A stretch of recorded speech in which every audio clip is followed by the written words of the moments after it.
w'umuhwezo wa RDC habwa district ya Bushenyi Godfrey Mwesije yakwaye bwabire ari ha project ya mizi erikumanywa nka Integrated Water and Development Project erikwija kumaraho billion 23 omusente za Uganda koro magombora shatu ga district ya Bweju garmu Karungu bisya hamwe na Buhunga uba abantu babugana habebembezi ahande ngo zona nikigendera cyo kushobora ebine kora billion 22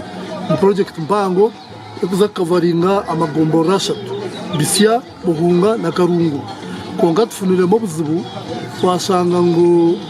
aroho abantu amize kuza kuraba umataka gabo abariyomba zibera amiza go kugira ki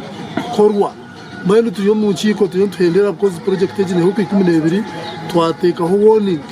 ninga tugambira abo bona abariyomba rebesa mizi kugira ngo rugeri izoba amiza go ngatekwa korwa nibenda batarukwenda ekincije ho gwanyuma y'abari kujunanizwa project ya government G erikushajuka World Bank kwayo kwetombito kwabo aha baturage na ba chairman abebituga baberire nko kombisi nitubesengereza ntubasaba entera mukati kwasibwa government kandi mukeheyo gukora abantu ngo Burundi bwensi omuntu mukore ngo kucyukoraki cyukusoboka abihira abante bituga betimbire China ahabo kuba neco buhenda birajiro kandi nibija kwatwa ahanshonga zo kuca program za government nteje nyenda ko sindika warning ningo kurabura abebembezi abahansi ababyo myanyeje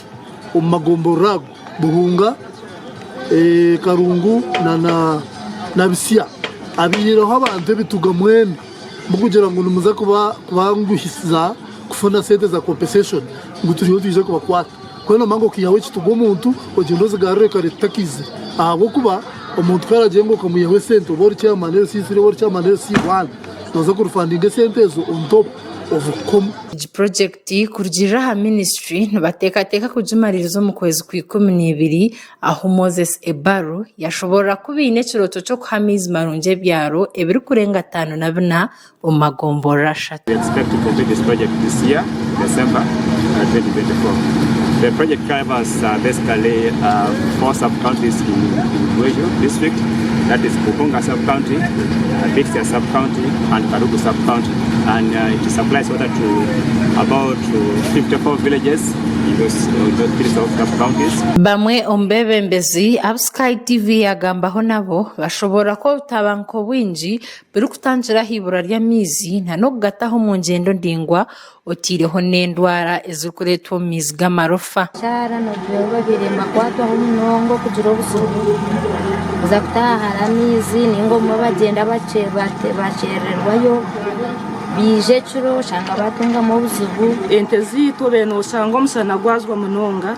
no usanga mizi gayoma usanga nzinywe byagana kandi usanga cyaretere ente zito zarwara munonga kandi twasoboze sente nyingi